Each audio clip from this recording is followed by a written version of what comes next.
大家好，我是小慧，欢迎您来到我的频道，也非常感谢您百忙之中收看我的视频。人过60，最怕的不是无儿无女，而是这4件事。很多人以为养儿能防老，其实不完全对，因为儿女长大了，可以陪伴你的时间很有限，并且老人家一般都会心疼儿女，不想耽误儿女的工作，不要打扰他们的小家庭，也会尽量的不麻烦儿女。人过60，最怕的不是无儿无女，而是以下这几件事。老了还要靠自己一点一点的挣福气。一是最怕人还在，钱没有了。记得有一个笑话，有人问人老了最怕什么，有人答最怕钱花不完，人就没有了。结果问的人说错了，最怕人还在，钱已经花完了。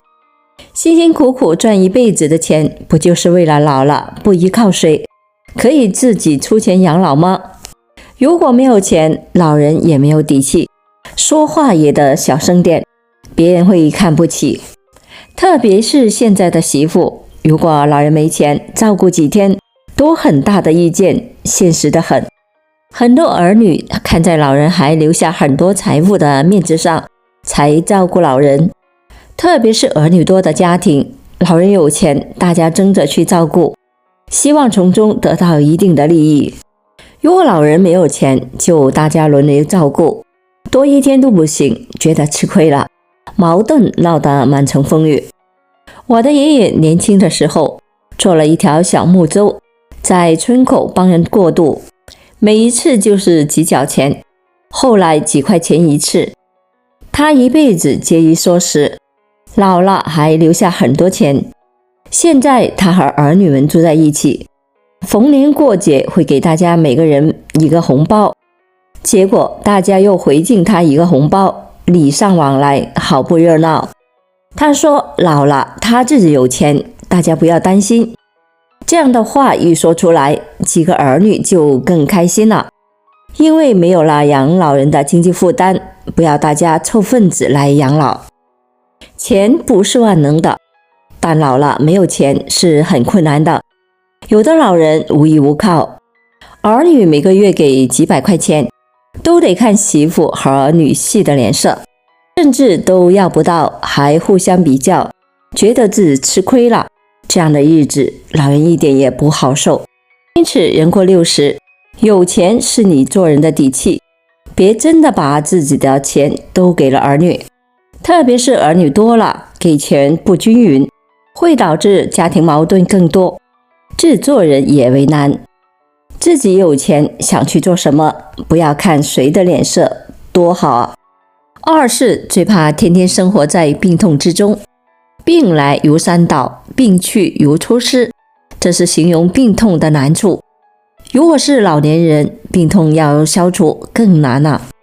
常常看到老人摔倒了，几个月都不会好，骨折的地方几年都会痛。如果是年轻人，也许几天就变好了，可以活蹦乱跳了。人过60要服老，不要当成小伙子一样了。特别是看到有同龄的人坐在轮椅上，那滋味真的不好受。健康是福气，是最大的财富。老了失去了健康，再多的钱也没有用，再大的房子也住着没有温暖。人老了，好好锻炼身体，并且要注意从中年人开始就养生健身，善待自己。那些年轻的时候逞强的人，多半老了要吃亏。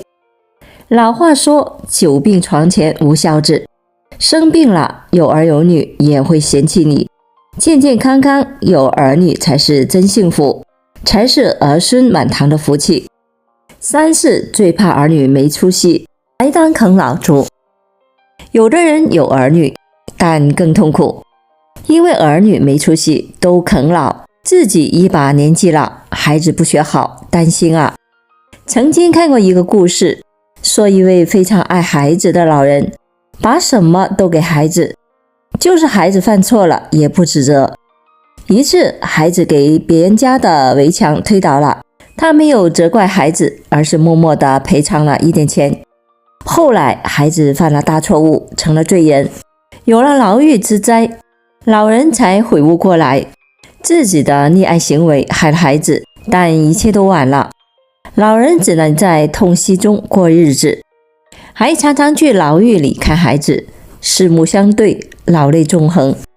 人老了有儿女本身是福气，但啃老的孩子不如没有生，还增加了烦恼。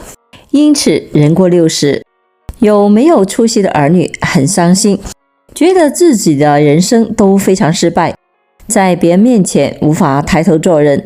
再看看那些有出息的儿女，他们的父母说话很骄傲，脸上有光彩。自是最怕身边没有了伴侣。少年夫妻老来伴，人过60，如果身边没有了伴侣，是孤独的，特别是有病痛的时候，喊天天不应，喊地地不灵。我曾经看过一个故事，说的是一只大白鹅，它以前总是和另一只大白鹅成双成对的出入，天天在池塘里游泳。结果另一只大白鹅生病过世了。过了一阵子，大白鹅发现了一辆小车，于是天天的在小车旁边不愿意走了。主人觉得不对劲，常常去驱赶大白鹅，希望它去池塘里面玩耍，结果就是不走。后来主人看着大白鹅，突然发现小车的油漆很光亮，可以映射出大白鹅的影子来。大白鹅把影子当成了伴侣，觉得自己不再孤独了，这样的思念让人动容。作为人来说，又和大白鹅不是一样吗？失去了伴侣，或者是弄丢了伴侣，真的很难受，天天思念着，希望有朝一日身边有人陪着度过余生。人过60，如果身边没有了伴侣，还是找一个吧，别死要面子活受罪。黄昏恋虽然不是年轻人一样美好，但是互相的携手同行，度过余生也是福气。不图名不图利，就图不孤单。人过60，最苦的不是没有儿女，而是有病痛、没有钱、儿女啃老、没有伴侣等。反过来说，人过60，有儿有女，身体健康，有点小钱，儿女争气，身边有伴，福气会越来越旺盛。好了，朋友们，今天所分享的视频内容就到这里了。制作视频不易，朋友们，如果您觉得我分享的视频内容对您有所帮助的话，就请您给我点个赞吧。您的每个留言和点赞都是我进步最大的动力，也非常欢迎您到评论区分享您的生活经验。非常感谢您的支持和鼓励，我们下期见。